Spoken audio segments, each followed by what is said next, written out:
Welcome to this episode of the Million Dollar Mastermind. I'm Larry Weidel, and before we get started, if you want to know exactly how to win again and again, go to weidelonwinning.com/webinar now to watch something I've put together for you. Now let's get going into this episode of Million Dollar Mastermind.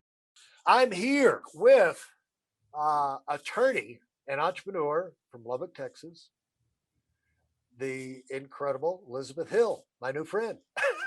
Hi, Larry. So glad to be here. I know where I'm going to go eat when I go to Lubbock, Texas next time. Yes, Yeah. definitely come see us. And the name and the location is? So it's Berkeley Hill. It's spelled kind of funny because we spelled it authentic to family. It's Burklee. Okay. Berkeley Hill Vineyards, and we have a bistro and tasting room in downtown Lubbock at 1109 Broadway. And All right. Lubbock is really working hard to renovate downtown. We're kind of late to the game. Some other cities have done it before us and done such a beautiful job. So we are part of that effort to renovate the Lubbock downtown area. Well, you've got a chance to learn from everybody else. And so Yes. tell me about let's talk about changes. And here you are, a super successful attorney. You start your own practice, and things are going well. You get the recognition from the Texas State Bar, and you become a member of that elite group. And your reputation in the community strong. You're one of only two. Board certified? Yes, board certified in civil appellate law. In civil appellate law in Lubbock. And so you're sitting in the sweet spot. You've earned yourself a really prestigious and lucrative niche in the legal profession, doing what you love. And now all of a sudden comes the opportunity to get involved in the entrepreneurial side with the vineyard and the bistro through your husband. What kind of changes and adjustments have you had to make, schedule wise, expectation wise, staff wise, and maybe skill set wise to make this happen? Because if this is going to be a success, it's going to take time. It's going to take, and you're already fully invested in the legal field. So Yes. talk about what you said to yourself, what kind of things you did to allow that to happen. You had to clear things out, get more help, get some new stuff in here, and that reorganization. How did you go through it? What stages did you go through? And when it got tough, how did you talk your way through it? Because the big thing is self-coaching ourselves, Yes, we get to where we definitely. don't want to do things, Yes. And Yes. I would imagine you got a little, you might be a little bit set in your ways because your ways are very successful, and it might be some reluctance to disrupt that pattern. Yes. Well, one thing I did is I tried to figure out how I could use my current skill set to help us in that area. And so I educated myself on winery and vineyard law. And I made sure that I found out the resources that I needed and where to go to find the answers to everything about wine law, because it's regulatory heavy and there's a lot to know. And so I Really? viewed it as, hey, I'm an attorney. How lucky is it that, a winery, which is very regulated by the government, I'm an attorney. That's great. I can help us out on that. And so that's one way that I did it. And I've learned a lot. And now I actually help other wineries get their permits. And so You that's wound up fun. expanding your business. Yes. And so that's been really neat. And it also develops relationships in the industry, which is so needed. And really here in Texas, it's still very community like. I hear that like in places like California and maybe Oregon, that it's gotten a little bit more cutthroat, so to speak. Yeah. But I think for the most part in Texas, we're still pretty friendly and we all encourage and help each other because we're trying to expand the industry. So that's been one way that I've helped. And also, I really love marketing. And so it's kind of one of those things that I think, well, if I wasn't going to be an attorney, I'd be in some type of marketing. And so that's been a fun outlet for me to really stretch my skills in marketing and learn more about it and do some fun stuff there. And so that's my primary role with the winery, although I'm involved in a lot of the decisions.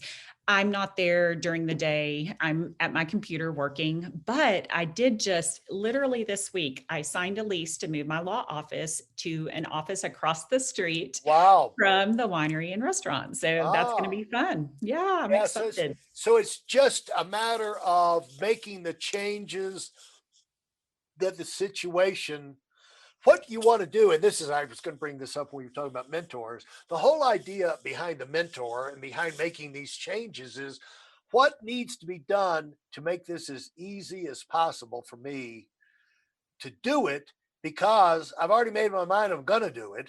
And Mhm. so, we're not in the debate thing. I've already checked that part out. So that ship has sailed. I'm going to do it.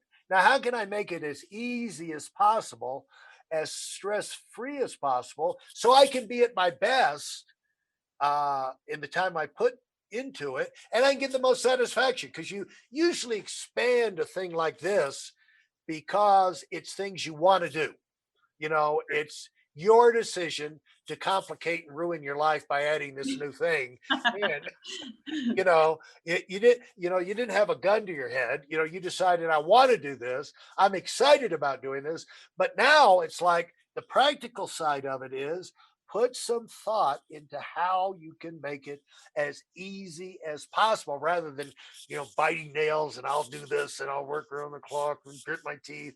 No, find a way where you can do it with style, with enjoyment, and that leads to being able to do it for a long, long time, where your efforts can compound and multiply, and your name can spread throughout Texas and the community, and that people know how to spell Berkeley because they've been there many times.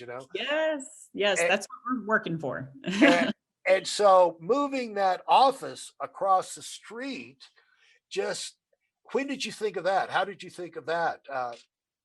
Well, we've been kind of working on it for a while, and we had tried to explore some other options like an upstairs office, and that would have been really fun. Maybe Yeah. one day I'll be the lawyer that's upstairs from a winery. Uh-huh. Yeah. But we I find that I feel a little bit disconnected because my office is across town, and so we decided to just start looking, and this opened up and it ended up working out perfectly. I can literally see the front of the winery from my window. And so it's really neat. I'm excited. It's going to be a fun next step to blend my two careers. Hey, listen, there's a lot of information online, but there aren't a lot of people who've actually done something. In my case, I've actually built a successful business that's accrued over $5 billion dollars in assets under management and has done well even during trying times. Now, if you want to know exactly how I've done this, go to whiteelmwinning.com/webinar now. I've compressed a decade of learning into 5 short weeks just for those of you who want to give yourself an incredible advantage and are tired of waiting and watching others move up. And did you need to staff up, or you're able to do this? Did you cut because it sounds like your legal business is expanding. If you got your different specialties that you'll be known for, in addition to general work, it sounds like your practice will be expanding. And so, how are you finding the hours in the day? Usually that has to do with adding staff. Well, right now I have an assistant, which she's awesome, she helps me Right. so much. I have thought about the possibility that at some point I may want to take on an associate attorney that maybe Yep. I can help Right. mentor. So I have room for that at this new office. And so I'm at least allowing for expansion as needed. Yeah, and the thing is, it's not needed right now because you really haven't been able to do the restaurant. It's Yes. like, Yes. with COVID, and so now you're getting into that thing where the time commitments can start to be. an issue. And so, as you, what is your picture you have? Usually, things will go better if you have some kind of game plan of where you want to head. What is it that you want to do? How do you want to be known? Your legacy. Do you want to leave a legacy in Texas law? Do you want your firm? How dominant do you want your firm to be? How big you want it to be? What do you want to accomplish in law from this point? I mean, you when you started, it was I want to do it. I want to get in it, and now you're in it. Well, I want a business of my, my own practice. Now you got your own practice, and you've been recognized in the same. You've done it, and so now what? Uh, uh, is it just about? Because I don't know how attorneys think. Um, do attorneys just keep pushing along, or do you have some? Is is there a bigger picture out there that you're working towards with your law firm? Well, I would like to continue to expand the appellate practice, doing the Yeah. appeals for Uh-huh. people. And a lot of times those referrals come from other attorneys. So it's been good for me to be involved in my legal community, and I should continue to do that. But Yeah. that's kind of the dream for me, is to be able to mostly be an appellate attorney.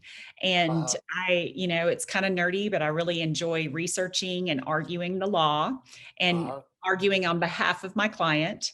And so that's kind of the dream. But also I really enjoy you know I wouldn't call it life coaching, but just inspirational. I have the Legit Endeavors podcast that I've Uh-huh. been working on, and things like that. I really would love to do more speaking once we have, Oh, real events oh, again, things like okay. that. All So. right. And so tell us about the podcast. Well, so Legit Endeavors was started with the aim of helping entrepreneurs make their life and businesses legit. I still enjoy that purpose, but I'm slowly shifting to a little bit more of the what helps businesses be successful, because the entrepreneur has that determination, that growth mindset, Uh-huh. what we've been talking about today. Uh-huh. Well, so even beyond the appellate, it's really an interesting mix. Uh, the nerd side who likes to get in, research the law, debate the law, argue the law, the fine tooth, and then go out and be a marketer. Usually you have to be more like a cheerleader. It's like I was in construction when I first got out of Georgia Tech, and for 4 years I was basically a butt kicker, because you have all these subcontractors and you got to get things done within a certain time frame, and then if it's not done, it's my fault. Nobody knows this group of knuckleheads over here didn't get it, and they don't want to hear the knucklehead stories either. They just want it done, and they want it done right. And so uh I that was my responsibility. So I was tough and insistent, and I was dogmatic, and I was detailed, Mr. Detail, on top of things. Because if you don't pay attention to it, that's where, if you don't lock the door, that's the door the robbers are going to come in. So if you don't keep up with everything, that's where you're going to miss your deadline. So and there's about 800 things involved in building the house. So there's lots of things to keep up with. And then I went from that and went into financial services and sales and marketing. And so it probably took me about 4 years, is like a Marine coming back from the war, to where I became a human being and relax and talk and, have to kind of get that, uh, the toughness. And it's, you can't go in on a sale and say, buy it now, stop screwing around. You know, Yeah. it's Yeah. like, that just doesn't work. And so uh, you have to learn how to coach people, make them feel comfortable, build your own credibility with them, explain things in simple terms so they can feel confident about it. But that was a big change for me. Now you're talking about you being able to do both of these things. You got it wasn't an accident that you were the gold winner. Yes, Well, these big skill sets. yeah, there are definitely weeks and days that I don't get it all done, Yeah. and I try to give myself grace and just remember to prioritize what's most important and what really needs to get done. And so that kind of helps me survive it during the really tough times. Yeah. Also, to just know that I'm continually learning and improving and becoming more efficient, as we were talking about trying to figure out the way to make it easier and less stressful. And so just continuing to have that determination to just figure it out.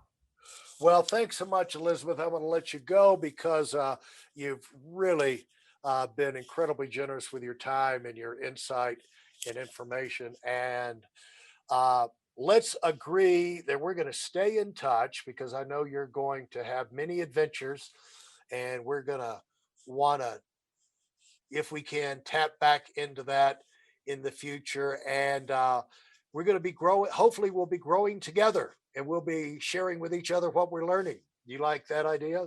That sounds great, Larry. Thank you for having me. I appreciate you and proud of what you're doing. And thank you for your inspirational example for so many people. I want to encourage you, as you know, to get anything you can do to get a wider voice out there. I know you're going to be a difference maker to everybody who hears from you. So thanks so much for sharing all these things with us. If you enjoyed what you've heard and are dead serious about finding out for yourself exactly how this works in the real world, I've taken the most valuable business lessons I've learned over 40 years and put them into something for you to watch. Go to whiteelemwinning.com/webinar now in order to move up as fast as possible. I'm Larry Weidel, and I run the $1 Million Mastermind. Go, go, go.